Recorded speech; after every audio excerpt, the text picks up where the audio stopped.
since it's such a special event. Everybody, today we're doing an event called Making Community Media. It's a screening and discussion with filmmaker Joshua Adam Fu and worker rights lawyer Karen Kithan Yao. Today, the agenda is we're going to do a little bit of a visual analysis. We've been doing some visual analyses in class every week, looking at different artifacts, different primary source artifacts. We'll do a little introduction of the speakers. We'll be screening an excerpt of Ching Chong Blues and discussing how it relates to the topic of the history of racism in media and how we can tease out the current social issues we have today through the web series. We're going to do a discussion that's also going to be a little bit of a workshop, a little bit of a self-writing reflection about our relationships to media. And we're going to have a Q&A and a pitch session where you can share what you wrote to the speakers, and it might be useful for your final projects, which are kind of more open-ended. It's really you get to choose the topic. I haven't really talked about some of the different structures you guys can use, but hopefully this activity will be a fun way for you guys to think about what you might want to write about for your final projects.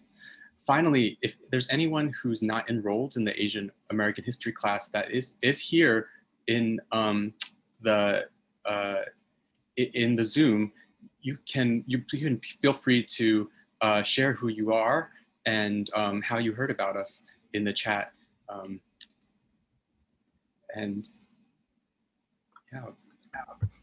Hello. I'm from your other class. You sent us an invite. I'm not enrolled in this class, but enrolled in Asian American literature. You sent me an invite to come by. You called me Ty, and there's a proper introduction, I guess. Thanks so much, Ty. We're also basically watching your web series, Joshua, for our Asian American literature class as well. So this will be Ty, thank you so much for coming. Yeah. I'm glad that you guys are getting mileage out of it.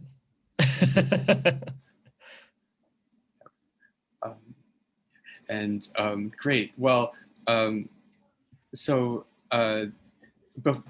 guess before we get started, here is a visual analysis I'd like us to take a look at. Everybody, this is a time for you to just share your first observations.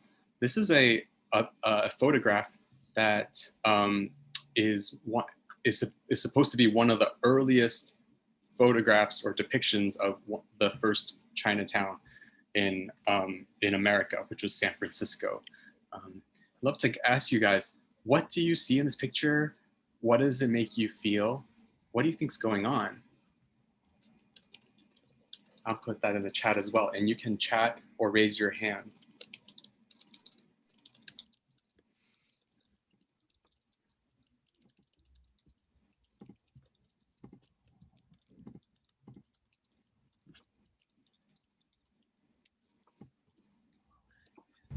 It mainly looks like, I think, a white man in the foreground. And there's a Chinese man dressed in dark, like standing behind him. And I think like a Chinese kid. Chinese kid. Good. So there's kind of a person who possibly white man because of maybe his dress. He's in the foreground, so maybe when things are in the foreground, we pay more attention to them, right? So that's maybe interesting. And thanks, Luca. Oh, that is an Asian dude. And Kyla, do you want to share what you said? I said like the way he's dressed, it shows that he has money. He looks very put together with like the top hat and the suit. So Okay, so there, it is like about the idea of class, which is this social marker that people use to say, oh, who has more resources, more wealth, more status. Yeah. And finally, Karen, what did you observe? I saw 3 Asian people, probably Chinese people, and representing different class and how long they've been here.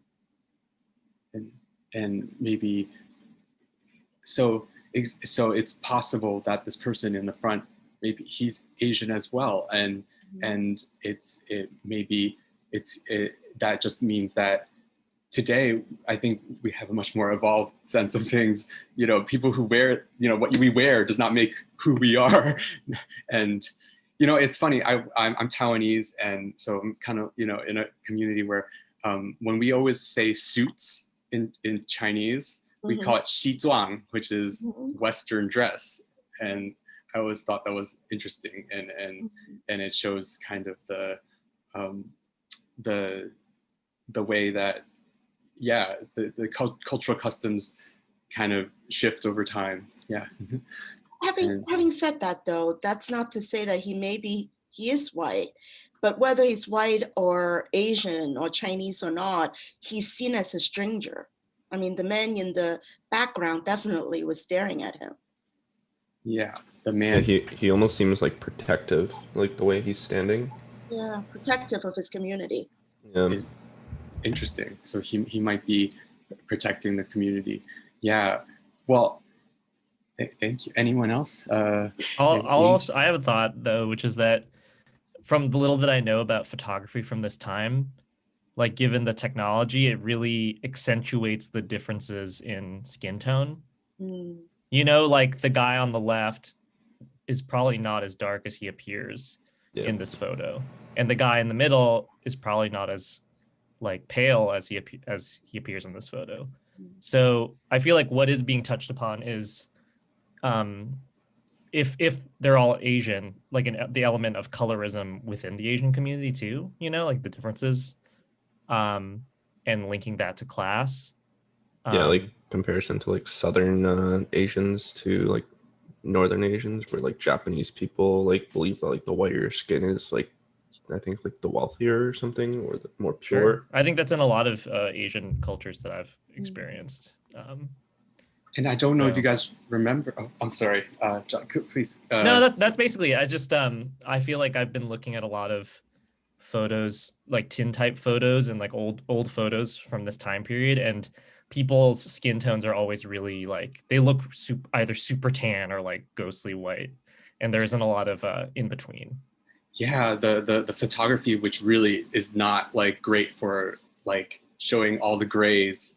I don't know if any of you guys are Instagrammers or very good at your selfie game, but you maybe you find that you need high contrast for certain things or low contrast for other things. And we did show a picture of Chinese railroad workers on the Transcontinental Railroad that was taken by the Central Pacific Railroad Company. And yes, I don't know if it was this semester or last semester, but someone was like, is that a black person? Because it some of you guys were so surprised by how dark the Chinese laborers looked in these photos. Yeah, maybe it had to do with the photography practices. Yeah. So let me give you guys the revelation. So this is actually the whole story, guys. So it was the photograph was given this title that you see. It was made by a man named Arnold Gentha, who happens to be the man in the center. That's him. And so it's a little bit of a selfie himself. And we don't know really when it was taken, between the decade of 1896 and 1906, because he was a very prolific photographer. He took tons of photos. So it's possible this is just one of many. And he's known for having captured San Francisco's Chinatown before it was destroyed in a major earthquake and fire in San Francisco. But you can see below, this is actually what he took. So knowing what he took and the title he gave, is there anything else going on in this photo that we didn't see at first? Maybe. Love to open it up to you guys. Is the photographer doing anything to change the photo? Well, he got rid of that guy that's right next to him, right? Yeah, he got rid of the guy. Wow, that's Looks some like advanced photoshopping. which looks like he's framing it in a negative light, right? So if he's like saying unsuspecting victim, but like the original context of the photo was like, it seems like he's talking to someone, and then the person behind him is like curious on what they're talking about or something, so he's paying attention to that. But like in the edit, it looks like he's alone, and if the title is unsuspecting victim, it looks like he's about to get robbed or something. And especially where it's like, you know, the coloring on the original photo comparative to the edited one has him painted a lot like darker and a lot more mysterious in the shadows. For sure. Yeah, it was done to help this title, which creates the title. It's a full story. It's saying, you know, two characters. One person is turning the other one into a victim, so attacking them, and it's this person who's turned away, who is unsuspecting. And Akib, would you like to share what you wrote on the mic, if you'd like? Me? Like I have a question. Like, what is the meaning taking of these photos? What does the meaning behind of the photos? Well, I think that the title shows us what the photographer wanted the photo to mean. He wanted the photo, I believe, and I think Luca agrees with me, that he wanted it to mean that this Chinese man, this older Chinese man, is going to attack him potentially.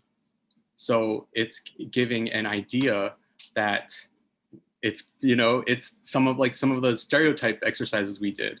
Like, it's giving a hidden meaning or implication about stereotypes, about possibly this Chinese person saying, this Chinese person is not one of us.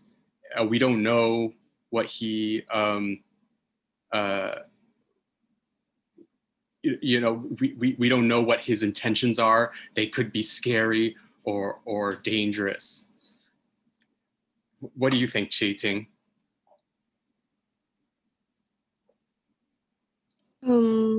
I think I would agree with you what you say. Yeah. Well, and do you think that these stereotypes exist for Asians or Chinese? I think maybe. Maybe sometimes and of course we can't control what everyone thinks, right? But it's interesting to see evidence or examples of when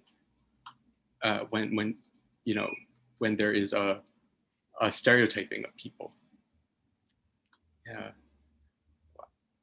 Yeah. Okay. Wow. Thank you, Kathy. Kathy gave a great link too. That's amazing.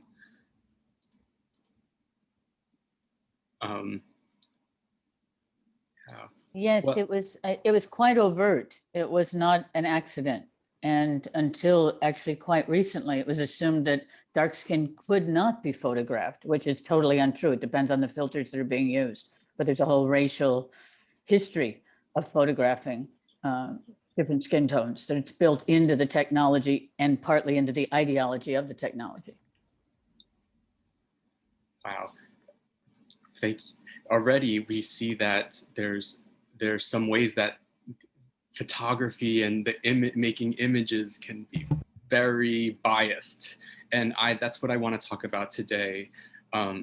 I know that this tragic, horrific thing of a mass shooting in the Atlanta area occurred, and it's really, I think, riveted and rocked people.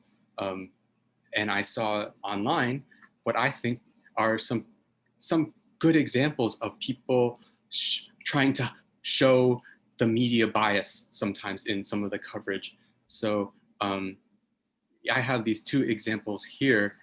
Here in the left is a woman who says that, for some reason, some people were not reporting it as a mass shooting, and acting and diminishing it, because in a way that they hadn't seen for other events where multiple people were killed, and also that there were attempts to describe this as a massage parlor as opposed to a spa, and that this was for a reason to give a stereotype about Asian women and sex work, which as a class, we've talked about the Page Act and how that what was an early example of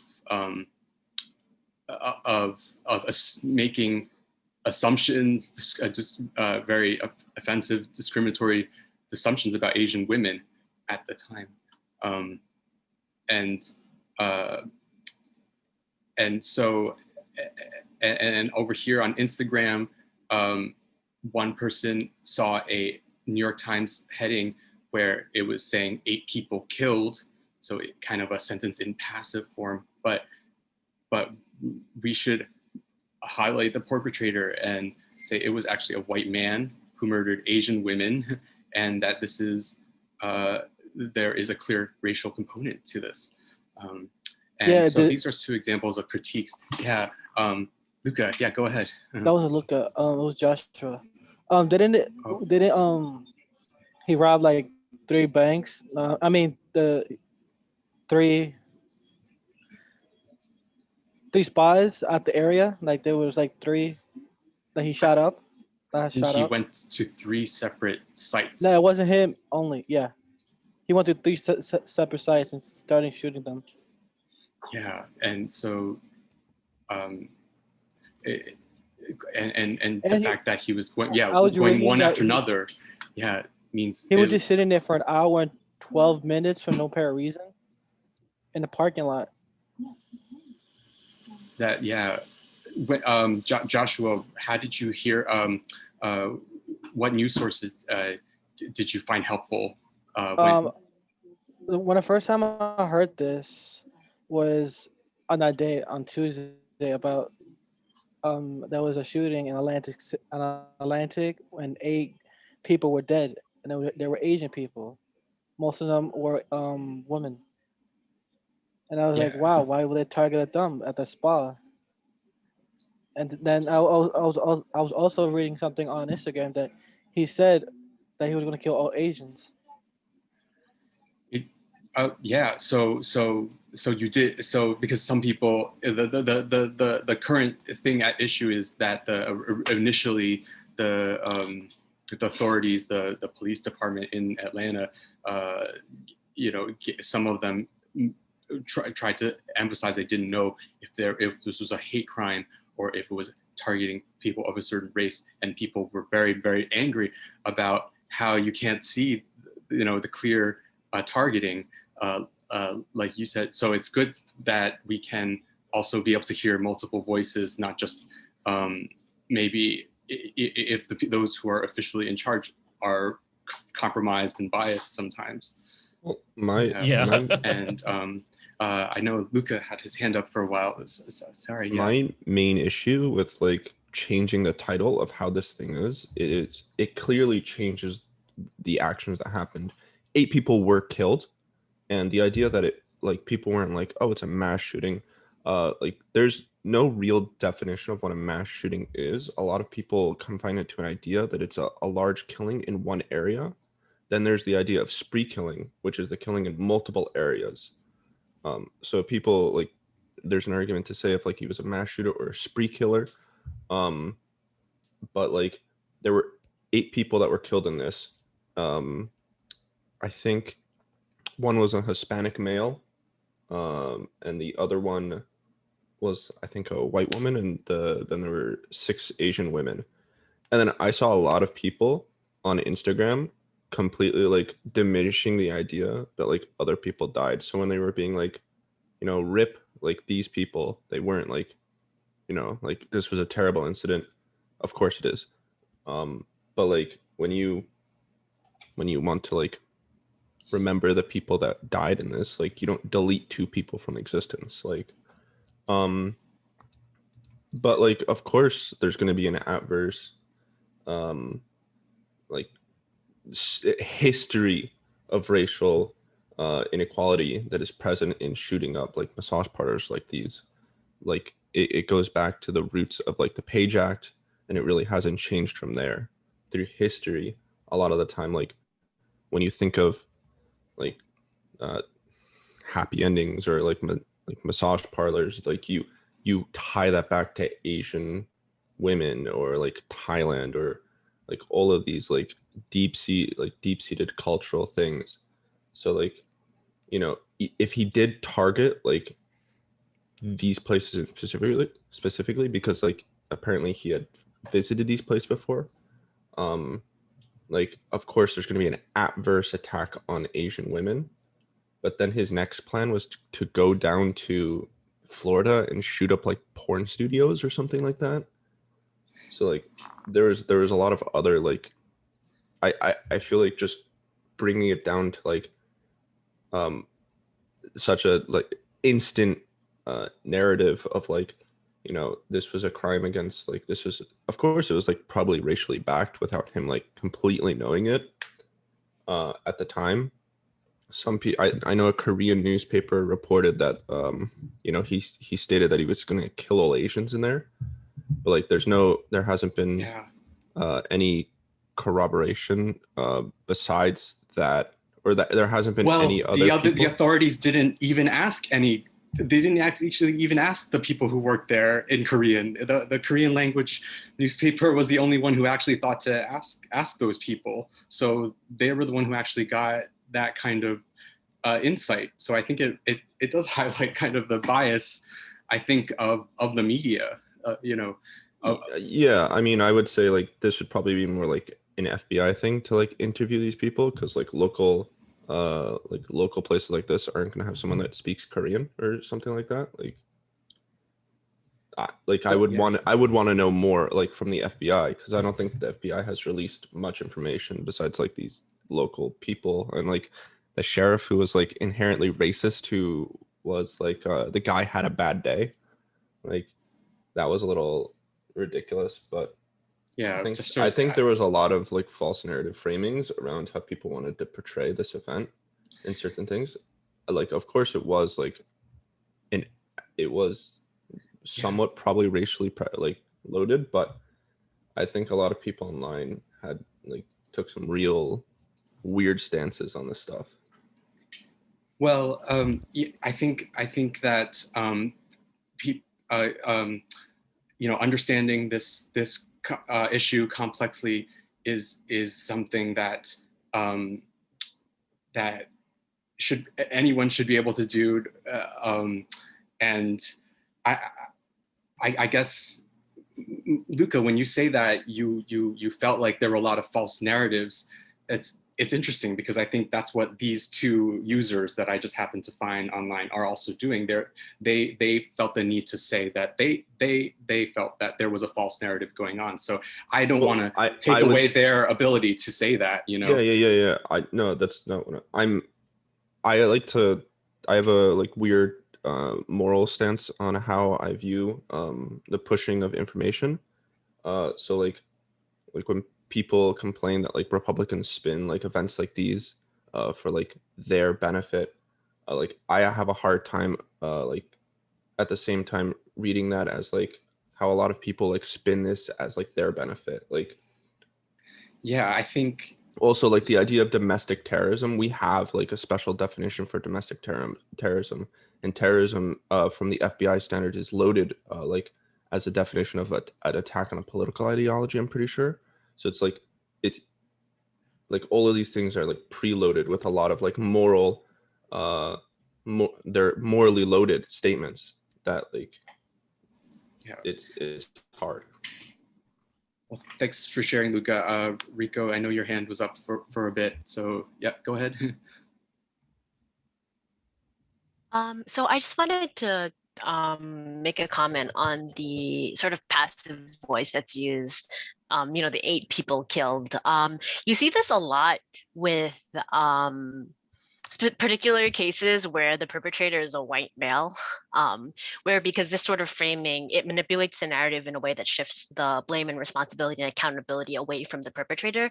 You see this all the time in sexual assault cases where it's like this sexual assault is happening to women, but it doesn't specify, who is actually taking this action and taking intentional violence and malicious intent against these people, right? It's just happening to them. And I think it's it's something that's really common and really just pervasive in the way that we frame stories where particularly white men are the perpetrators.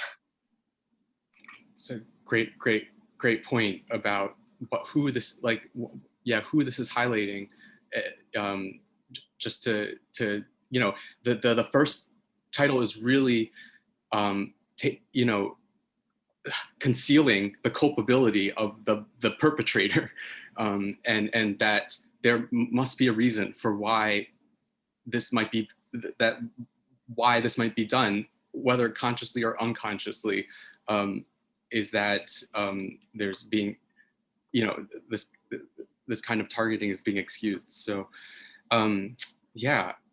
so I'm so glad that clearly, many of you guys are thinking deeply about the news. I know we're juggling a few things here. I wanted to finally introduce the guest speakers today. So I just wanted to have a little bit of a spiel, so I'm going to do that. I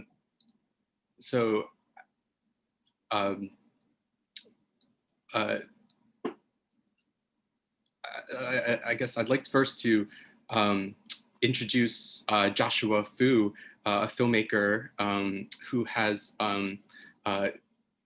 directed and written a 3-part web series called Ching Chong Blues. What a provocative name off the bat. You just hear that and you're like, whoa. And I hope that the class had a good time exploring his art. What I wrote about it before this event is that I think that it's really refreshing right now in a time when we are trying to sort out ideas about media, our media habits, how we consume and produce media. And I think it makes great usage of the tones of satire, slapstick, farce, and farce to raise its audience's critical engagement. Each episode has an Asian American protagonist making humiliating choices, navigating levels of internalized and systemic racism in a so-called colorblind world. And yet they also do so much to humanize these characters and take the audience through the mental loops of a doubly conscious minority group. Through Fu's work, our class will explore how to narrativize our relationship to media culture. And so next up is Karen, the life work of activists like labor rights lawyer and former community organizer Karen Kithan Yao are another inspiration. Karen Yao is involved in the Asian American Bar Association's comprehensive report, A Rising Tide of Hate Against Asian Americans in New York in COVID-19, which gives this grave, complex issue full context into its historical causes and implications for public policy. Her background as a 1.5 generation Hong Kongese American to Brooklyn and community organizer in the Lower East Side, as described in the recent Whole Lawyer Project podcast, which I'm gonna give you guys a link to because it's so good. Please, if you want to learn about our speaker's life's work, please do keep that link. It has informed, her background has informed her extensive work advocating for the disenfranchised through law, from being a New York State Labor Bureau Assistant Attorney General to recently working for the New York Immigration Coalition fighting for vulnerable immigrant populations. In the podcast, Yao discusses how so many issues affecting immigrants are dismissed as a product of language barriers, continuing to stereotype immigrant populations, ignoring the root issues of racialization, class, gender, and labor exploitation. For Yao, advocacy is a driver for her engagement with media communications. So we just have these two very capable and very interesting individuals here to share with us, and they've already done a little bit, but I wanted to give them a chance to introduce themselves, maybe through the question of what revelations have you had about your Asian American identity through your professional lives? And I'd love to start with Joshua. Sure, yeah. So I grew up in Los Angeles. I'm 32 years old. I feel like growing up as a kid, there was a real lack of Asian Americans being portrayed in the media that I was consuming. There's also a lot of like vestigial kind of cringy stereotypes in like old cartoons or like just kind of like even watching like older films, like, I mean, obviously like Breakfast at Tiffany's or like even Chinatown, which is a movie that I want to really like, but the more I watch it, the more I'm like, oh, like I can't get over. And you know, talking about the photo we were examining earlier in this talk, definitely leans into the trope of Chinatown being this like shadowy, sinister place where nothing makes sense and like you'll never understand. Like the Chinese are very much like the others of that film, which is, you know, otherwise looked at as like a seminal piece of American filmmaking, a classic. So yeah, so I, you know, yeah, go ahead. We're gonna, I'm gonna show a video essay that mentions the movie Chinatown. So okay, you should send that to me too, because I want to see that. But yeah, so I feel like, you know, as I grew up and became more interested in writing and directing and making films, the media landscape has begun to change too. I would say like relatively recently, like with the success of Crazy Rich Asians and just new awareness and interest in Asian media becoming mainstream. At the same time, I feel like the offerings have been kind of few and far between. Like, I suppose that's changed in the last 3 years or so, but with this renewed interest in like depicting Asian stories and particularly Hollywood and the marketplace being seemingly interested, there's been this confusion over like what makes a story Asian, and like is it leaning into stereotypes or like preconceived notions of what an Asian story should be? Does everyone just want like another Joy Luck Club type movie, or what kind of latitude do we have in that definition? So I guess as an artist and a creator of content, I've often been, yeah, like really tripped up by other people's perceptions of what an Asian film or an Asian story is. And I feel like Hollywood is actually can be quite narrow-minded when it comes to thinking about what an Asian story is. Like even I was in a meeting recently. It was like an info session for this incubator group that was going to fund a bunch of Asian American filmmakers, like choose a handful of films to go pay for, basically.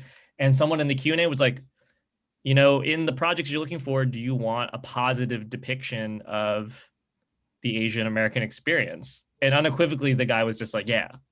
And I was like, you know, you can't tell an artist what to do. And like, you know, Asian people are just like anyone else, and there's like two sides to that coin of it being a positive experience and a negative experience. And so I do feel like Hollywood has been trying to push this very glitzy, again, like Crazy Rich Asians type story, and it's refreshing to have films like Minari that dare to kind of like examine that a little bit more closely.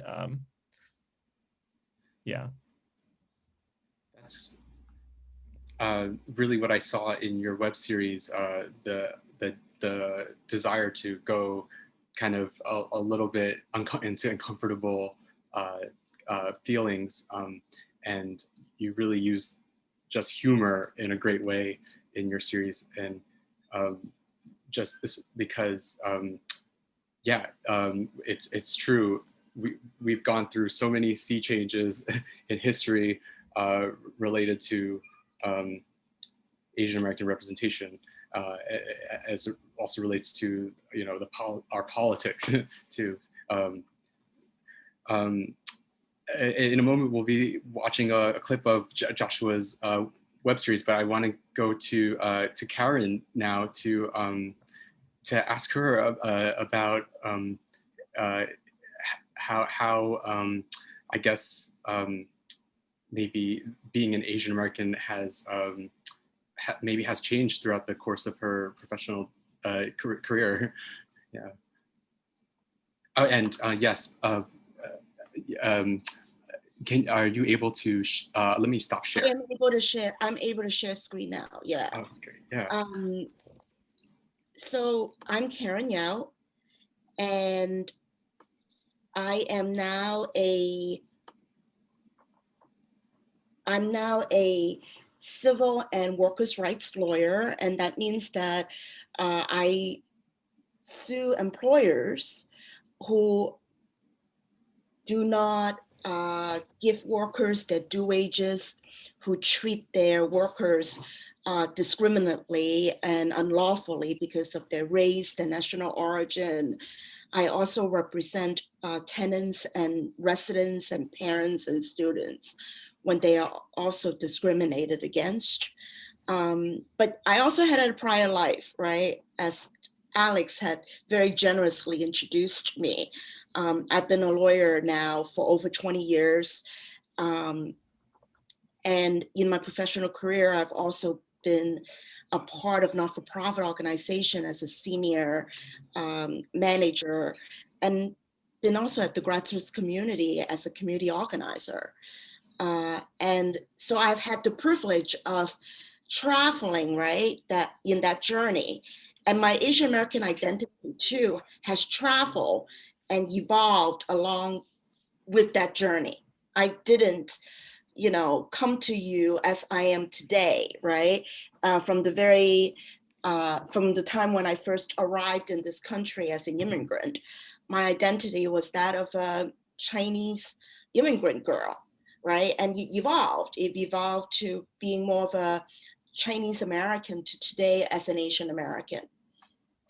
So when I think about media, what I can share with you is that as a consumer of media, I am always an alien, meaning all the media that's been portrayed around me ever since I immigrated here in the early 1980, in fact, until very recently, maybe in the last 10 years or so, I experience it as portrayal of other people, and that it's enjoyable, but it's not necessarily universal.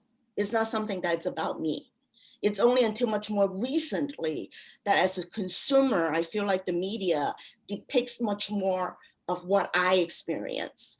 And now that I'm an Asian American and the mother of two multiracial children, that I feel like the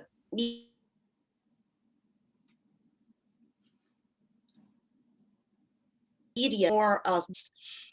So I want to, especially since earlier, Alex had asked us to do some media analysis, right? And we spent a bit of time dissecting a New York Times headline.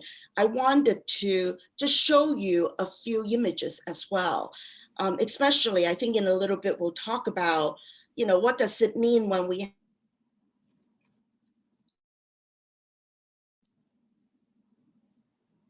these storages of Americans. So I hope that this is going to be the right moment to show these slides. If you think that there is a better moment, please let me know. This is a great moment to do so. Yeah. Okay, so I'm Karen. I'm now in of counsel at Cook County Law. That's where I do my workers' rights and civil rights work in private practice. I also teach Asian America and the law. And as many of you know, or as most of you know, Chinese have been in the United States since probably earlier, but in good numbers since the time of the building of the Intercontinental Railroad after the Civil War during the Reconstruction.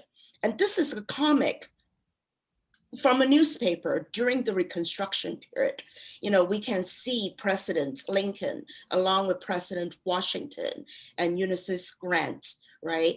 And here's a image depicting all these different people from, wearing a sari to, men in a hat and a pigtail, right?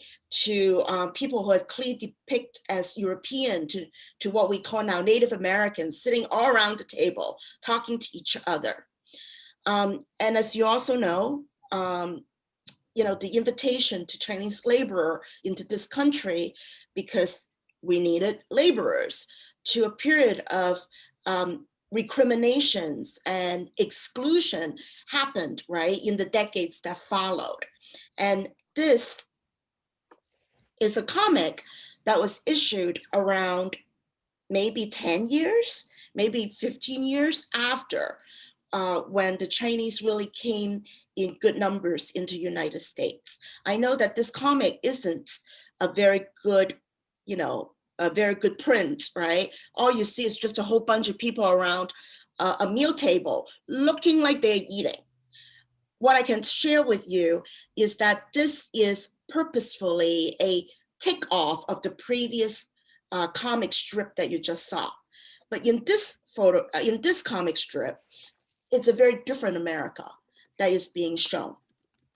And if you can take a look closely, you see that a man in the pigtail is literally picking up with a fork a rat, right? And during that period of time, as Joshua said earlier, and Alex too, that this and other of you have talked about how during this later part of the 19th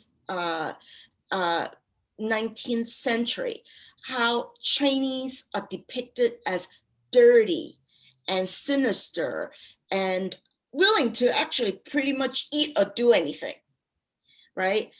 And the reason why I'm showing it today is because we have already discussed, and we're going to soon delve into it a little bit more, about the current spate of anti-Asian hate, sentiment, and racism and violence. And I would propose that it draws a strict line from that period of time to today. That this rising tide of hate and crime is not actually anything new. If you see on this slide, especially on the left-hand side, is this woman, very cosmopolitan dressed, well-dressed, well-groomed woman eating something. And if you take a look at more closely, she's depicted as eating a bat. And so sorry, Karen, we can't actually see the screen. Have you not seen any of the screen? Yeah, we've heard a great description of it, but but not the screen. Not the screen. Probably because I didn't share it well. I'm so sorry about that. No problem. Is this now? Oh, there we go. Okay. All right. So this is the description of the comic, right? Where all of us are supposed to be around this beautiful big table during Thanksgiving, and this is Uncle Sam's Thanksgiving dinner. This is the one where about 10 to 15 years later, I'll take off the previous slide, everybody around the big table eating again, not a very good print. So let's show it in a close up. So this is where you see the man very happily sticking his fork into a big rat, willing to eat or do anything that as he was depicted in that period of time.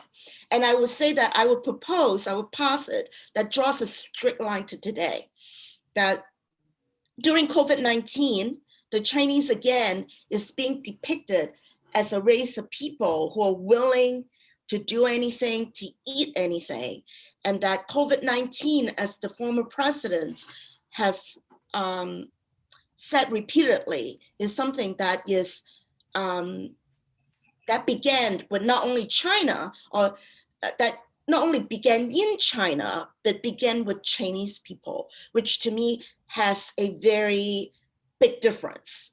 But to our president and to many people in the United States right now, unfortunately, it does not. And media images like what you're looking at right now with this very cosmopolitanly dressed and well-coiffed woman is that she is in a fancy restaurant eating a bat, right? Which supposedly is what has given us COVID-19 of today. So I want to kind of bring these images into this discussion so that as we move to talking about anti-Asian violence, we have them in the back of our mind. And when we talk about what's a mass shooting, what's a spree shooting, what's a domestic terrorism, we don't get caught up in these phrases, but really think and really challenge ourselves about what these headlines are really trying to say to us. Alex, I hope that is a good introduction of myself and what I'm trying to introduce into this discussion today. It's so connected to, I think, some of the what we've talked about before. Some of the students have discussed. Luca, I think you did about the history of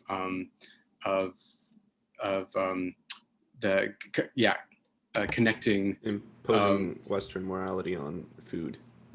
Putting Western morality and sanitation standards, acting like certain groups were not creating those stereotypes about who's clean, who's not, and that kind of thing. And so let me go on to doing the excerpt of the of Joshua's web series. In this first episode, it's the first one, Rickshaw to Hollywood, and it's this Chinese American man who's a filmmaker who is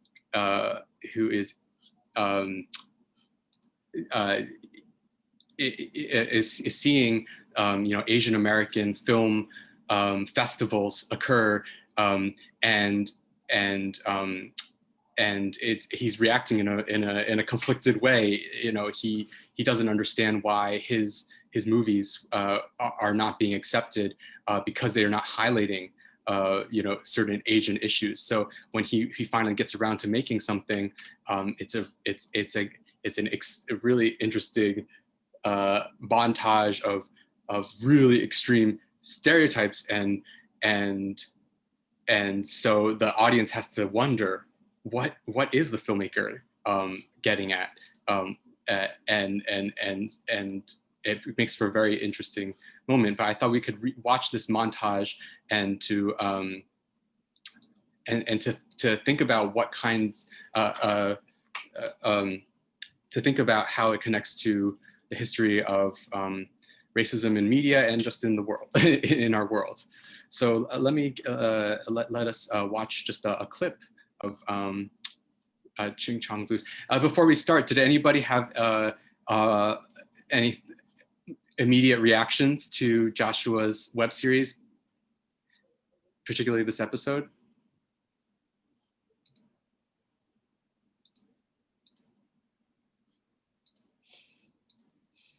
Cool.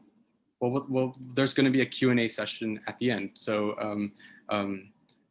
definitely be excited to ask you guys what you guys think. Okay. No,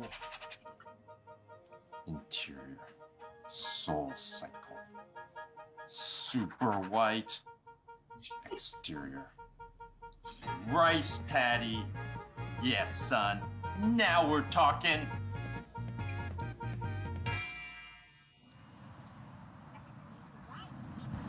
Just say the words, okay? Untitled Asian movie, scene 1, take 1.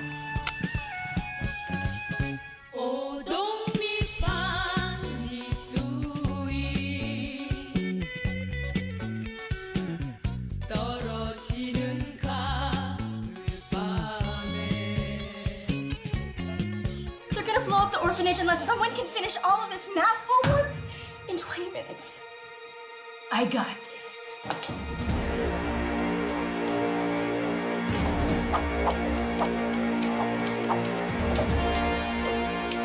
哎呀，我的妈！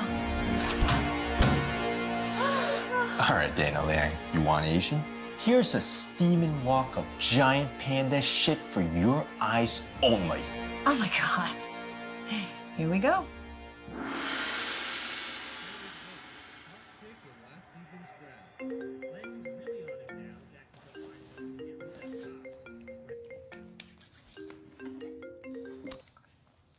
Johnny Wong, auteur for hire. Talk to me. Hi, Johnny. It's Dana Liang from Waapfa. We watched your film, Pretty in Chink. Oh, and what did you think? To be honest, I thought it was the dumbest, most racist piece of garbage I've ever seen. I see. Racist garbage, you say? What made it so racist? Was it too Asian? But, strangely, I kept watching, and it seems what you've actually done is genius. Come again? It's a brilliant postmodern dissection and celebration of Asian American identity. And we'd be honored to have it kick off this year's festival. Oh, wait. You want to show it to people? It's not really for people. Johnny, you're too modest. Hey, go big or go home. Oh, fuck. Just a quick thanks to our Jade level sponsor, Kung Fu Panda Panda Pops. Kung Fu Panda Panda Pops, now in Pandan Panda, Paprika Panda, and Panda Panda's Pop and Prickly Pear Pomegranate Panda Pops. Wow, that sounds delicious. So on that note, here's the world premiere of Johnny Wong's Pretty in Chink.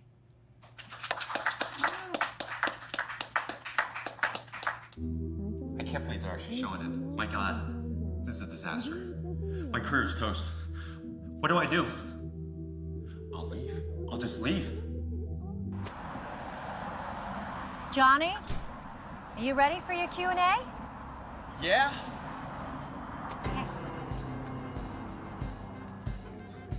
So, what'd you guys think of Pretty in Chink? What was that Charlie Chan-ass bullshit? A chop suey of cliches and stereotypes. Dude, that was so racist. Okay, well, let's give a warm welcome to director Johnny Wong. Oh, it's an Asian guy.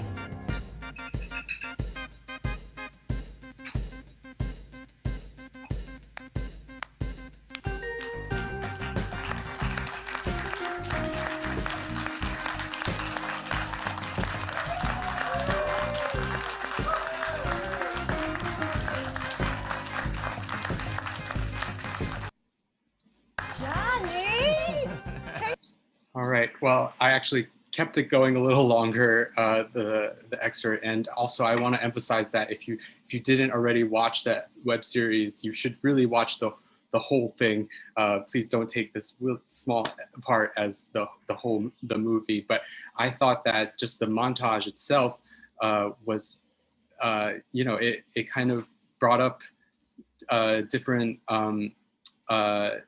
Not only stereotypes, but just kind of markers of real things that have happened to people who fall under this Asian term, and so I wanted to let us maybe use what we just watched to think about this one question. So my question is, in the coverage of talking about this issue about the rise of anti-Asian violence, something that I think has been a really helpful statement I've heard a lot, and I wonder if you guys have heard it too. People have been saying a lot that what is it?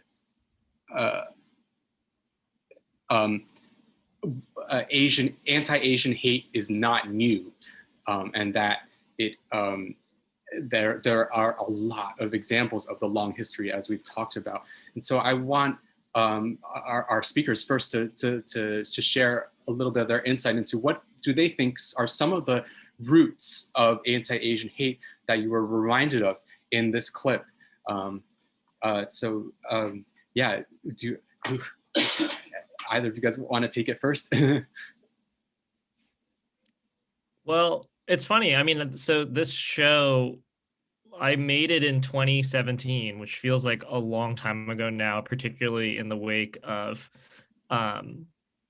all the anti-Asian violence that's been happening over the past year, and that has really taken the forefront of the national conversation, like within the past two weeks, really 3 weeks.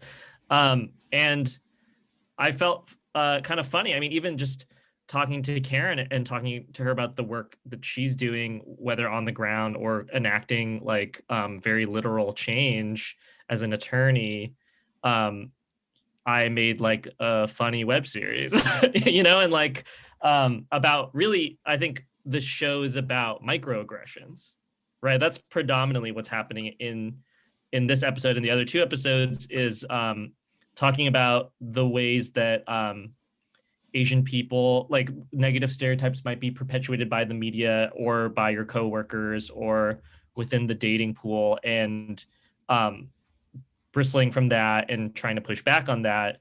And in the wake of these like macroaggressions of people getting hurt and killed on the street, my initial reaction was kind of wondering, like, does this show have relevance anymore?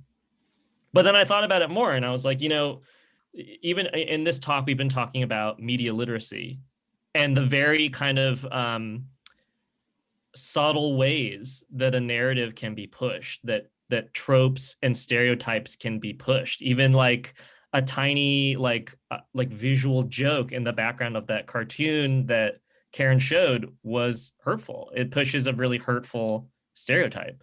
So I have been thinking more about how the media pushes these stereotypes and puts them particularly in the minds of like young people, children, people who are just kind of unsuspecting viewers.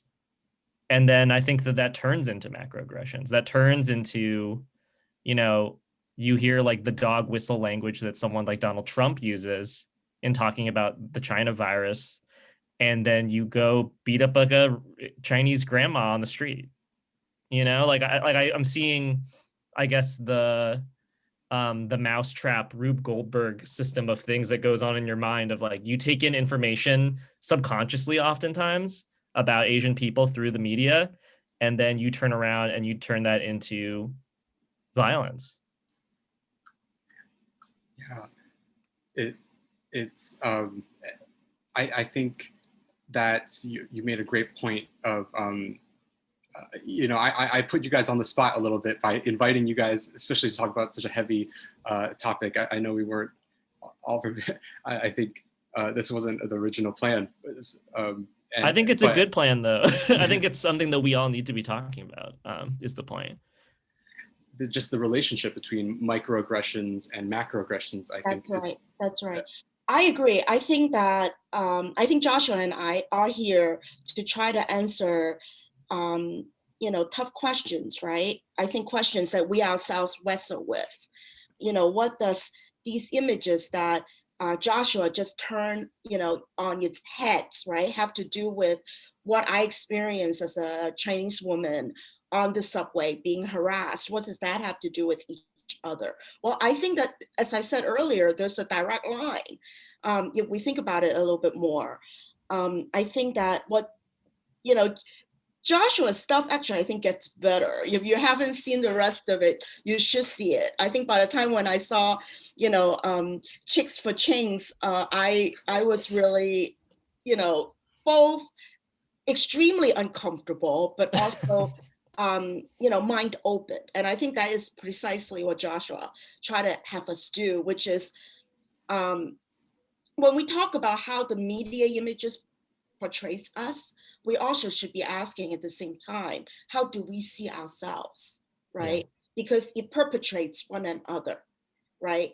And when we talk about, you know, the unconscious, subconscious, or overt messages that these other people give about Asian stereotypes, right, that leads to the violence upon us, right? We are also experiencing it, all in a loop, right? This kind of feedback loop, right? The more we are excluded, right? As I said earlier, how as a consumer of this media, I've always felt excluded, right? And until the time we're able to really include it in a way that shows all the warts, right? You know, beyond the positive influences, but all of our warts and all of our humanity, other people are not going to see us as more than a cardboard, right? As real human beings, right? That this woman who is on the subway reading a book about, you know, how Black men are very so often criminalized and put into jail, you know, in this book called Just Mercy, may also be this woman who, you know, is anxious around other men of color, right? I had explained that this is what happened on the subway when a man saw me bringing my back a little closer to myself, who happens to be Latino, started saying very disturbing things about immigrants and about Asians, about how I was carrying chopsticks in my back and how I was trying to hold on tighter to my back to keep them safe, and how these people just don't appreciate what America was. And that these people want to come to this country, but also, you know, want to make trouble for this country, and that they should never have left where they came from. All of those things kind of all, I think, are in a cauldron of these emotions and confusion and fear that is all part of us dealing with this pandemic today, right? This man was, you know, clearly not feeling well. He was coughing when he was coming into the subway, you know, and as I interpret my own actions, I realized how he could have seen, you know, me being uncomfortable around him, even though I wasn't, you know, how I wasn't directly acknowledging it, right? So all of these things are pushing and pulling, and the end result is a very uncomfortable experience for me and a racist incident that happened on the subway. So great to bring us to real lived experiences and the real, you know, the real emotional weight, like impact of what's going on in terms of the pandemic and anti-Asian rhetoric. I see that some folks have their hand raised, and I think I want to, I guess, maybe I just wanted to share thought, just one last point before I think I would like to open it up for students. Just that I know that we saw this, you know, we were taking a look at this last week, and just some examples of movies that came out as a result of the increased U.S. you know, military occupation in a few different areas in Asia in the wake of World War II, during the Cold War. And you know, Luca, you were kind of broadly depicting, you know, the kind of general trope, stereotype, really, that has unfortunately just also has historical realities, and the fact that U.S. military action in Vietnam and Korea and Japan, all over Asia, really has created these particular social relations that are problematic, and I think we can tie a little bit to what's going on today. I think one of the things that people are talking about is, well, yeah, is the mistreatments of Asian women, and of and in particular in regards to just very offensive kind of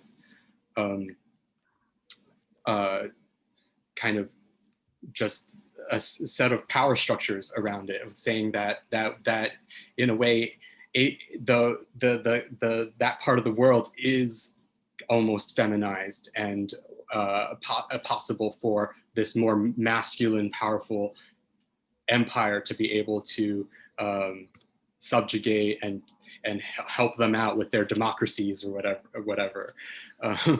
So I just really felt like, Joshua, your the montage you brought out, it brought up a lot about that, I think, trauma and rage. A lot of your depictions were of rice paddy hats. That makes me think of Vietnam.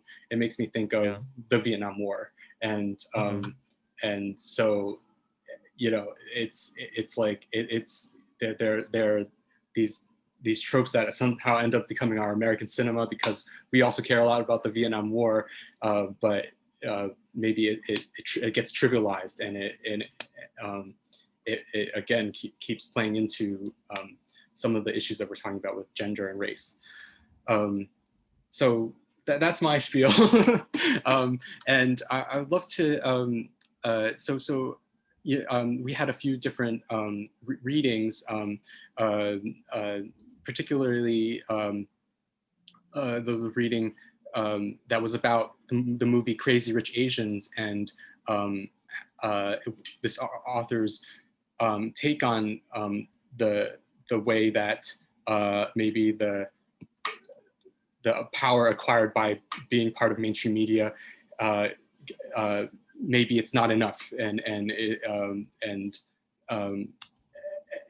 especially in light of the fact that the system has always been pretty racist from the start.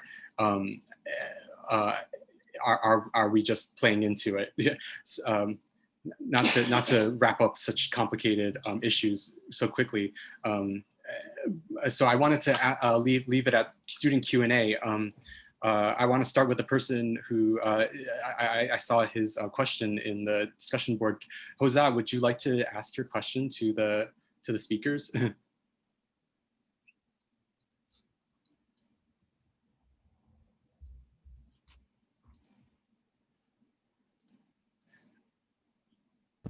Sure. Yeah. I mean, yeah, they can answer any of these questions if they want to, but I can say that, do you think that in today's society, Asian Americans are represented better in today's media than in the past? That's the first question, if any of you are interested to answer.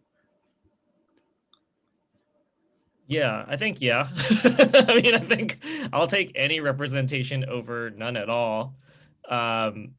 And I think, and Karen touched on this too, that until we have like a broader breadth of depictions of Asian American lives and what they can look like,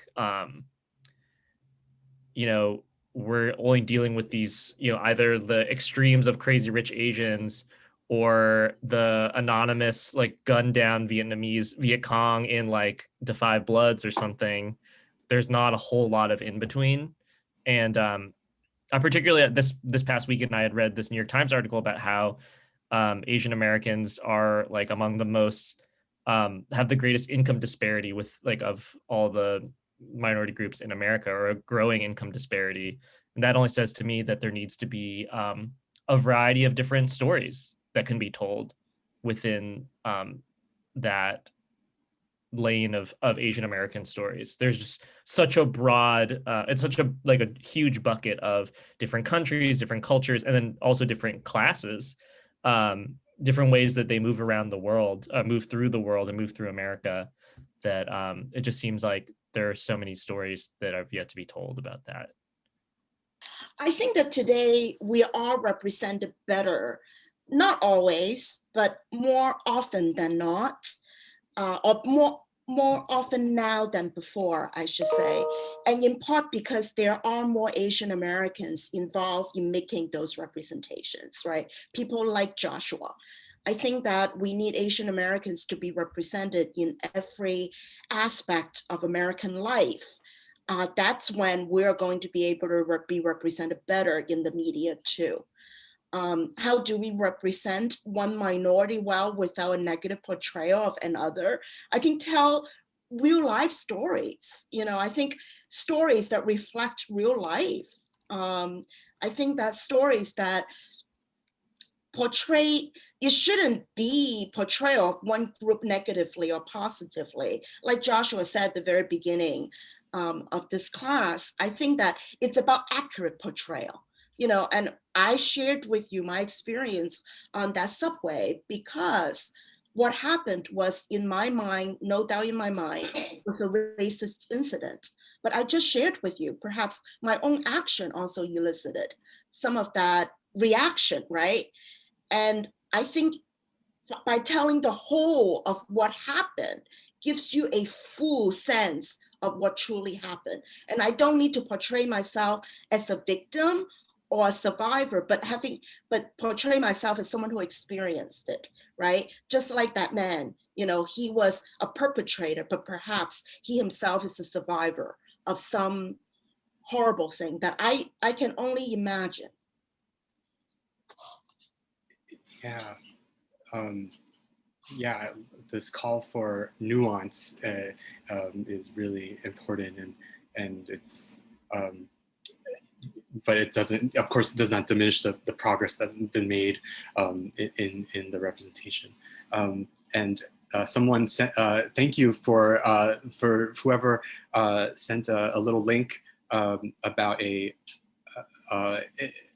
another a great website of a documentary about Chinese Americans. Thank you so much. So I see Rico and Luca. Are you guys have questions for the speakers?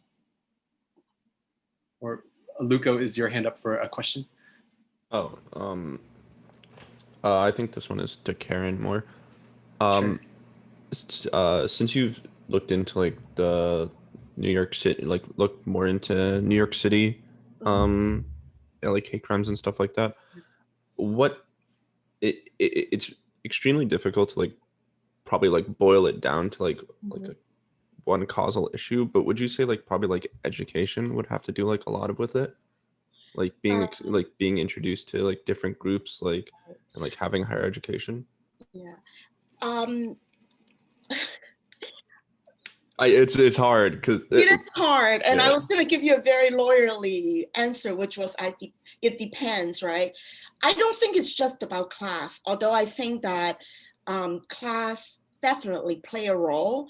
But I am not so naive to think that people who have had a professional education don't hold those anti-Asian stereotypes. I think they're just smart enough not necessarily to have said it. To act on it and stuff like that. Right, exactly. Yeah. I think that the causes of anti-Asian hate, it's very complicated. And I think that, but what we have, as a member of the Asian American Bar Association and someone who helped conceive the idea of this report, although I did not write it, is that I think we acknowledge that there are many causes, right? From the lack of education and the lack of understanding about this history of Asians' participation in United States, right? And that we're not foreigners, right? To community education of today about who we are as as Americans today, like Joshua just said, we're both the richest, among the richest in United States, and also the very poorest. To fear and uncertainty, and when there is fear and uncertainty, people are looking for scapegoats. And right now, people are being Asians make a good scapegoat. Yeah, are people who carry faces like mine. But that doesn't mean that a few years ago, people who are being scapegoat aren't people who are seen as being Muslim or, Yeah. Arabs, and, With 9/11, that was a huge thing. Yeah. Because the ideas of how like propaganda, like especially under Trump's administration, like, there was the rise in anti-Jewish hate crimes, like I think earlier in 2018, and then this year with coronavirus being played the way it has led to like propagandized version of like anti-Asian hate. Right. Like lower income and like lower education people are typically more susceptible to like these ideas of propaganda. Right. And I think not always. Not always. No. We know that because we know that well-to-do people also voted for Trump in very large numbers, right? But like, look, I've heard you analyze throughout this whole class, and I want to commend you. I think your analysis is very sophisticated. I want to encourage you and others that when we approach this in a sophisticated way, we also, and in a very nuanced way, we also don't lose the big picture. Which is that, in my view, this happens all the time. It may not be happening to us, right? To someone who carry my face at this moment in time, but it's happening to someone, right? And that propaganda that you were just talking about, it's continual. Oh, right? I agree. I was talking to my mom about this, who is half Chinese, half Dutch, who grew up here, and we were talking about, because we've grown up in New York. I've grown up in New York, and we lived in New York through 9/11. And like there was the massive rise of like anti-Arab hate crimes that like spread through America like a storm. And I would say that's like somewhat comparable to like how the idea of propaganda has definitely impacted 2020 with the idea of like Asians. And but my thing is like when people like boil it down to like an idea of like all of this is like an idea of white supremacy, is like it deletes this huge narrative that like I think in New York City a lot of like hate crimes are especially like the ones that are reported at least are typically done by like other minorities. Yes, that's right. It's not neat. I think anti-Asian hate crime in particular in New York City is not neat. It's not all white supremacy. That's not to say that people of color can hold that ideology too. Oh, 100% they can. Right. Yeah. But it is very often, other people of color upon East Asians. And, and that's also not to say that it is still, in my mind, debatable whether what happened in Atlanta was truly targeted against East Asian women, right? If we just listen to what the killer said, right? He himself denies it, right? But that's not to say that he didn't act in ways that are unconscious, subconscious. Oh, right? yeah, I agree. But is it gonna rise up to the level of hate crime? That's still very much debatable. Yeah, I think that's the point that I was trying to like say a little bit before, where it's like, I think I think you brought up the point where it's like we have to make our own inferences about like certain definitions. And like my point to the New York Times article was like, at that time, New York Times typically runs on how the FBI classifies and like how local police officers classify things, especially with the FBI being involved with this. And the FBI has this certain threshold standard to label a terroristic act. So like when people now are attacking them because they didn't label it like such as they viewed, that was my criticism of like that point, where it's like they're going off of a specialized definition of what domestic terrorism is, and that's the standard law enforcement definition. So I think a lot of, and I agree to a point with like some people, like you can't trust like the killer like being like, haha, yeah, no, it's just no no racial inference at all. But of course there's like a loaded history in like sex work and like Asian women that you have to think, that most people don't even like really think about when they think about like the idea. Like, you know, there's the joke growing up, like I heard the joke all the time, like Asian women happy ending. So, but you just said that you heard it all the time, so it must have been thought about by a lot of people then. Like, Yeah, but not in a negative context. You know, like growing up, like a lot of people would like say jokes but not know the loaded context behind jokes. that's a huge problem. It I is a think. huge problem. Like younger kids who like say the N-word, they may not know the entire connotation behind the history of the N-word and the levy of the impact behind it. But you know, in their mind, like it's just this negative word. So it's like a lot of people can, you know, regurgitate like these jokes and stuff like that without actually realizing the intense history and connotation behind what they're levying. And hence the education is really important. The negative part is when you say it like all the time. Like if you're constantly making like Holocaust like jokes and like anti-Jewish jokes, then you know there's a preloaded context behind like the narrative of like what you're saying, you know. But like a lot of like younger kids don't realize heavy context. Like we don't start to think about like these things till like maybe like middle of high school to college. Like Yeah, what do you know? I think, but it's not I a also want to positive say thing that at I feel all, like but white people don't have to think about it as much as people of color, for certainly, and that's part of white privilege. That's a huge part of white privilege. The fact that they can be so absolved and not have to think about it regularly. I mean, that's a huge problem. And I just I think just wanted to say that I didn't. Next week we're going to be talking about the Asian American movement, the late late 60s to early 80s.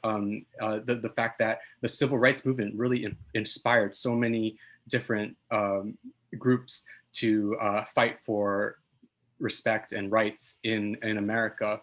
And one of those happened to be the Asian Americans. And another instance that really mobilized people was this case of a hate crime against a person named Vincent Chin. And so we'll be talking about that in our next class. I think we have spring break coming up.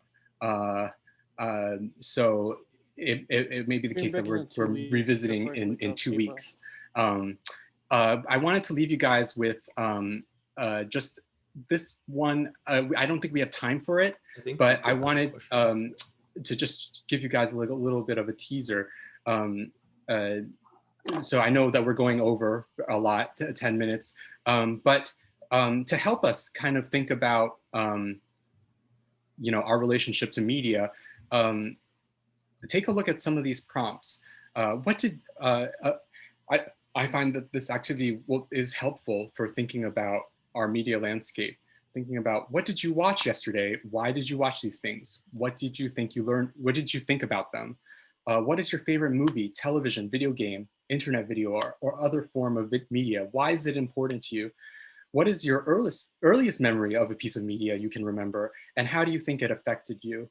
And I know we don't have time to really talk about it, but I want to just give you guys those questions, just put them into the air, and maybe we can revisit some of these things. And finally, I wanted to share this one video that I think is a great thing that I found I remembered way too late, but I wanted to give you guys. This is a really cool video essay, it's called Chinatown Plays Itself. It's a video essay, which is a new popular form of new media that remixes and critiques older media. It's a tribute to another well-known film that was like it was called Los Angeles Plays Itself. So it was about, it was taking a look at how is LA, the city of LA, depicted in movies, and how do stereotypes occur through its depiction. And so this person was inspired by that to make one about Chinatown, which there's a lot to say about whether or not our ideas about Chinatown are really rooted in any reality about the actual neighborhoods with Chinese people in history. Feel free to, I just give you that link if you guys want to take a look at it. I probably don't have time to stay around for too long, but I know, so Rico, did you have another question or did she leave?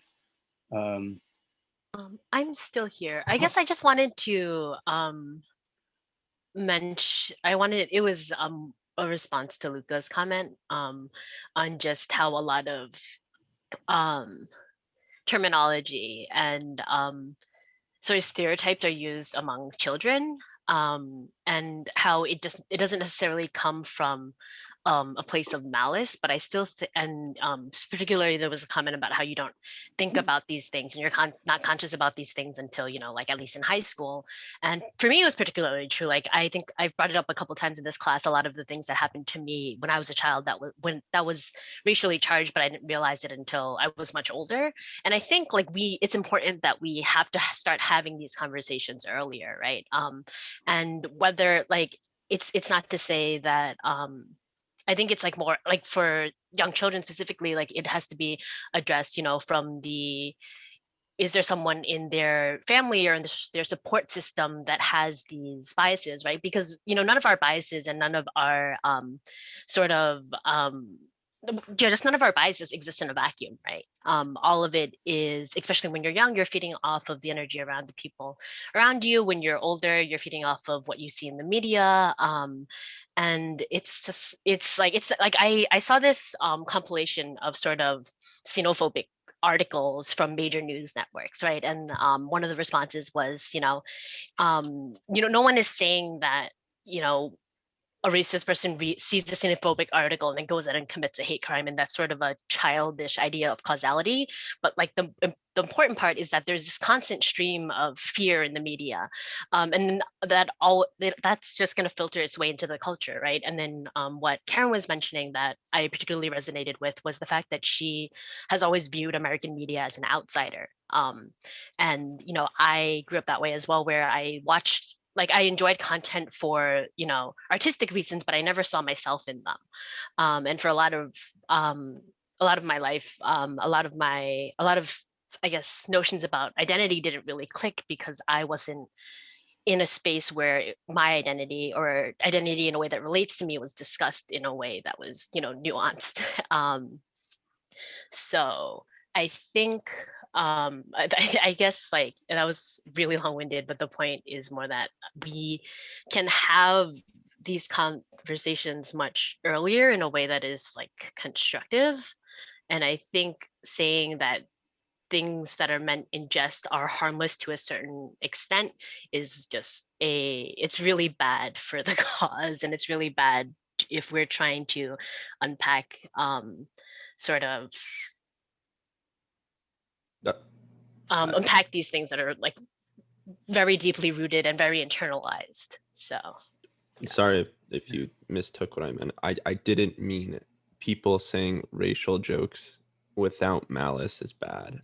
I'm saying that like when young kids don't think about it, like we have to weigh it as a different we levy the weight of the statement differently than like if me now I go around in New York yelling the N-word. Clearly that's right, there's like a much more different level of accountability, Yeah, especially yeah. like as an educated adult. But I think it's really important for us to sort of address like where that, you know, where did that kid learn that joke, right? And we can sort of unpack what a part of it is from the media, and that there's a separate way we tackle that, but also in the immediate like support system and the immediate family, like like, you know, I guess from the point of administration and school staff, like, you know, where is it coming from? Where do we unpack this? How do we fix this? Because there's so many layers of how our biases are internalized, and none of it at all exists in a vacuum, right? So we have to start poking at it somewhere, otherwise nothing will ever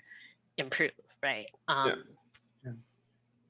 think you guys being in this class is being part of the solution. You guys are in an ethnic studies class that we're going to learn wasn't even available to a generation before, when because of biases in institutions, there weren't African American studies or Asian American studies or Latino American studies. People had to really strongly fight for those things. And so you guys, by attending a class like this, I did not do that in my college when I was in college age. So you guys already have one up on me in that sense. You're learning more. So thank you for that. Yeah. I also wanted to make a note about I had a comment on sort of the discussion about how in New York a lot of the hate crimes are like the perpetrators of a lot of hate crime are other minorities, and while I still don't think you can separate that from white supremacy. Like a lot of the at least in New York, a lot of the tensions between the Asian American community and other minority communities are around this sort of around the model minority stereotype, which is perpetuated and only serves the white supremacy, right? I shared a spoken word poem by this poet named Franny Choi, and she also has a really good poem about the incident with Peter Liang in 2016. And just to touch on it briefly, it was an Asian officer that shot an unarmed Black man and was sentenced was properly sentenced for the crime. And a lot of the Asian American community in New York sort of protested this, and there were a lot of signs saying, one tragedy, two victims, and it's a very multifaceted issue in the fact that this officer was thrown under the bus by a police system that has always excused similar misconduct for white policemen, but it's also the fact that what he committed was a crime, and rather than protesting the fact that justice was served to this police officer, we should be fighting for that same justice to be served for his white counterparts that get away with similar crimes. I guess I'll drop a link to this poem as well. It's really well done. I just like a lot of her work. Enrico, we will be speaking on issues related to policing, and in particular that instance in 2014. 14? Was it 14? Yeah, and in a future week. So okay. Yeah, it's like great that you brought it up and that you're aware of it. I wonder if you also have been thinking about it. You can feel free to share in the chat or on the mic. Yeah, I think yes. Without being, without doing the rest of this curriculum, this semester's curriculum, you can see a few instances where I feel like the tensions between minorities are overemphasized in the media in certain instances, and so there's also a little bit of yeah, I think writing's not that easy, but Grammarly can help. This sentence is... Oh, sorry. I think that it's great to bring up just inter-minority relations. So thank you for bringing up that point. Yeah. Karen and Joshua, did you have any response to Rico's question, comment? Oh, so sorry, Karen. I'm gonna let you unmute. Oh, you are you able to unmute, Karen?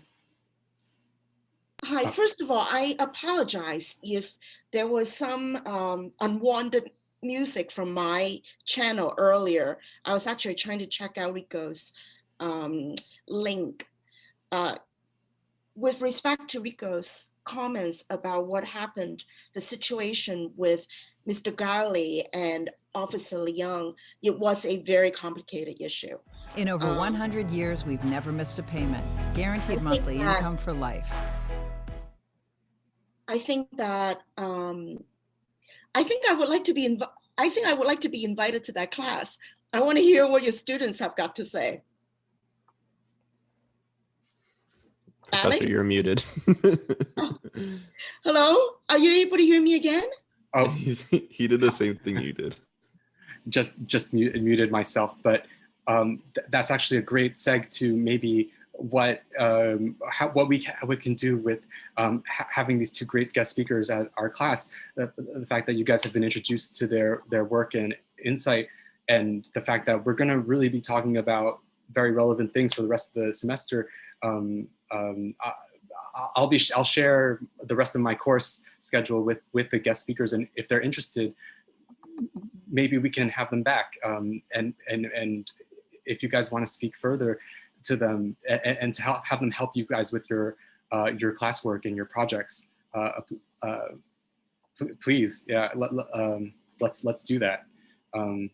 Well, at this point, we've already gone over. This is kind of our style, Karen and Josh. We go over every week. But does anyone want to just share any thanks and gratitude for the speakers before we finish up?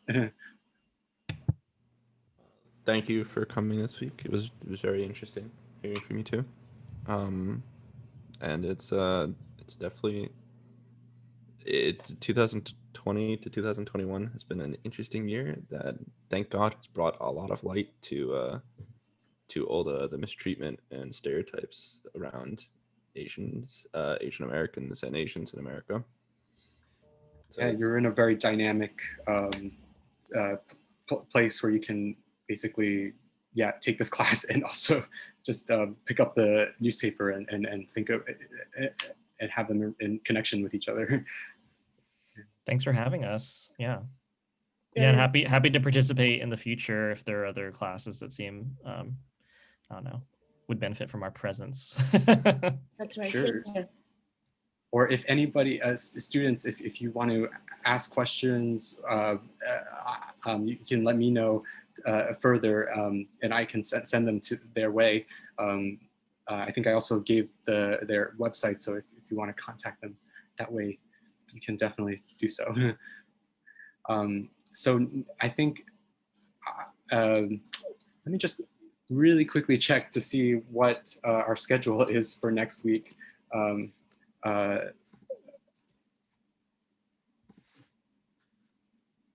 Does anybody know if it's spring break next week? No, it's the first week of April. It's the first week of April, so we do have class next week.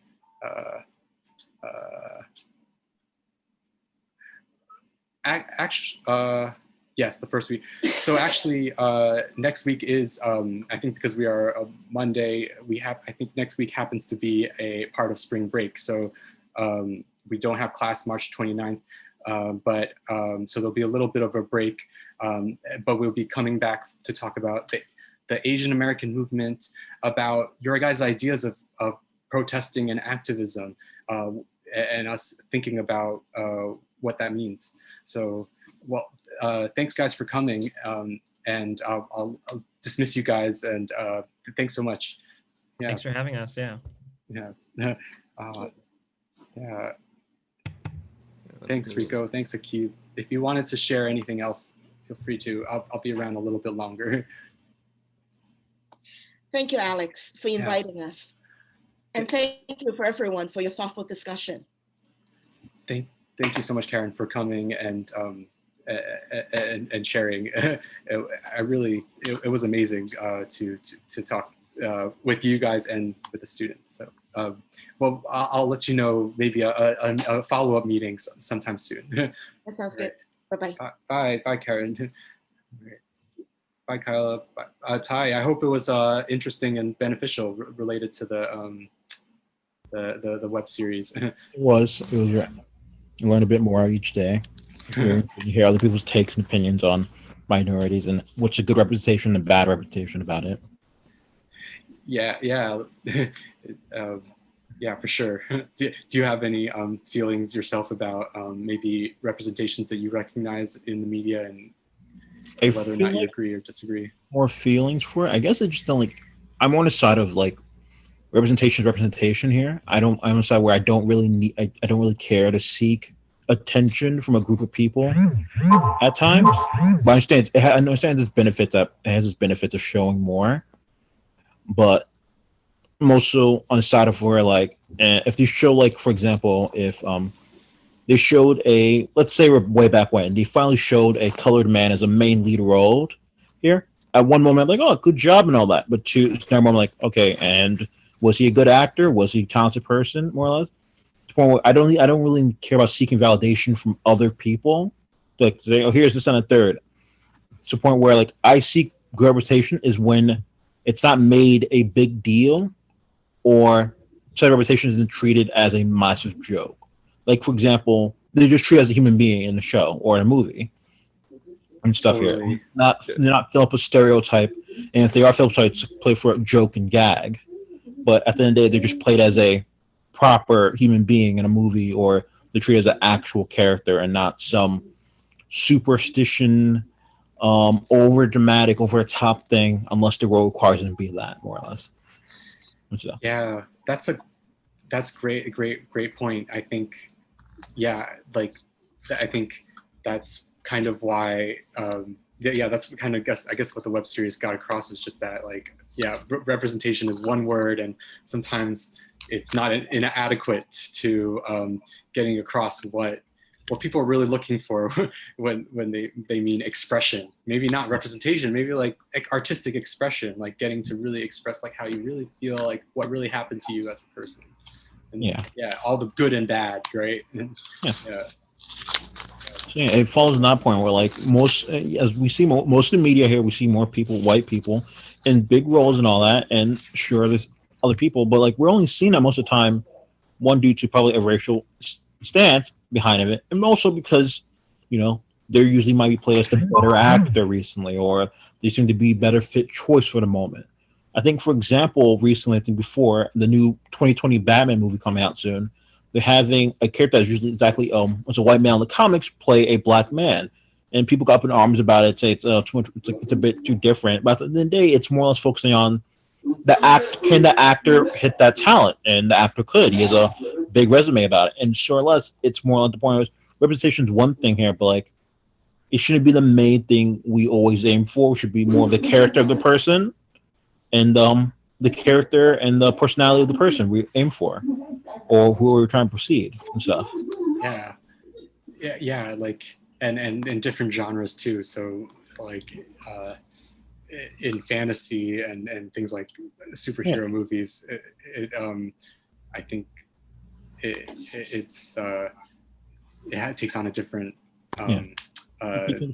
flavor.